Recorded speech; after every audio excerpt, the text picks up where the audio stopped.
Ricky Football here, bringing you another recap. Week 5 had a few blowouts, and we had our closest matchup of the season, which was decided by 1 point. This recap comes to you all a day late because I was up late last night watching my favorite entertainer on repeat. He hopes to bounce back against Jake in Week 3. Final matchup was Scott's Prime defeating In the Woo 135 to 131. You're fucking good, dude. Brees Hall and CJ Godwin combined for 48 points to lift Keith to a 2-0 start. Next up is the high scorer of the week. This week we had the highest score the league has seen since Week 13 of the 2023 season. Ironically enough, both were by the same owner. Flex Your Cox adds to his 2024 winnings with his second highest score of the year and 9th all-time, putting up 189.66 points. Congratulations, Flex Your Cox. The first matchup went down to the final play. 7 to go. Pickens. And the backward passes begin here. Isaac Seumalo. Thrown back to the center, Frazier. Now Fields. Cross for Freiermuth. Over the head pass intended from McCormick is recovered by Dallas. Steel City was up 1 point when Pat Freiermuth fumbled the ball, creating a 2-point swing, and In the Woo coming out on top. Justin moves to 3-2 and should play the lottery after that lucky win. Steel City drops to 1-4 and is in desperate need of a win. The second matchup was a 17-point win for Scott's Prime as he moves to 4-1 with help from former Bulldog Brock Bowers. Keith looks to extend his winning streak versus Steel City next week. Mike's team, now 1-4, needs to turn it around, and he has the chance to do so versus Charlie Brown's injury-plagued team in Week 6. The third matchup, we had Yo-Yo Ma take down Charlie Brown by 70 points with help from his New York Giants defense, putting up 25 points. That improves him to 4-1 and extends his winning streak to 4 games in a row. Here's a huge matchup next week versus his brother. The Battle of the Oceans is must-watch TV in Week 6. The fourth matchup was the matchup of the week, and a matchup it was not. Flex Your Cox brought back the MTV show known as Bully Beatdown in his 79-point win over the Dark Horse. Joel continues to put up high scores and proves he is one of the best in the league.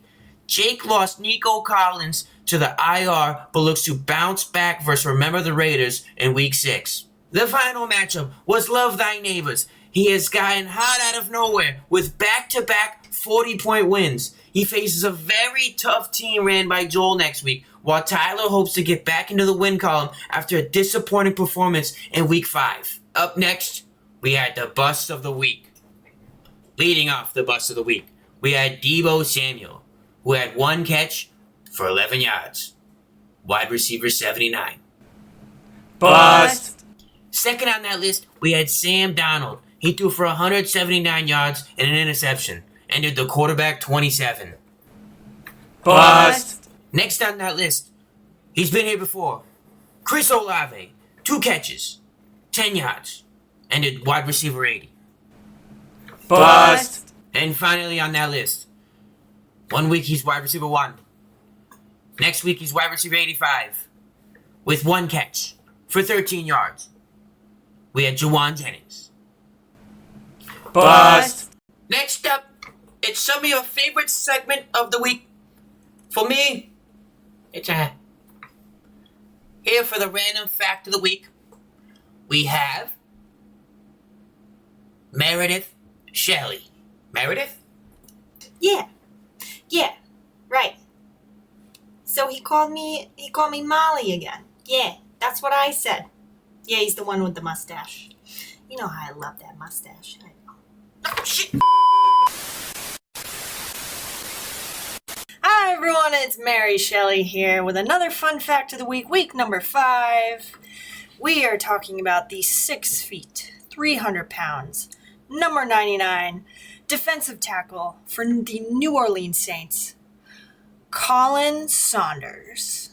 Now, Saunders was selected in the 3rd round by the Kansas City Chiefs in 2019, where he played for 4 years before he signed with the New Orleans Saints in 2023. He faced his old team this past Monday night. Kalen Saunders tackled Travis Kelce.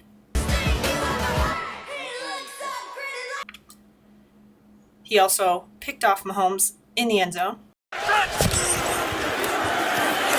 Smith-Schuster, and there he is, Colin Saunders. And he took it out.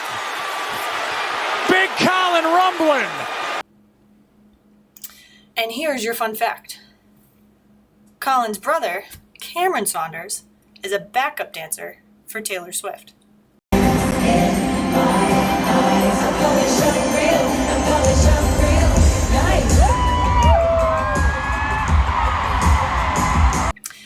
And you know I will use any excuse to bring up Taylor Swift.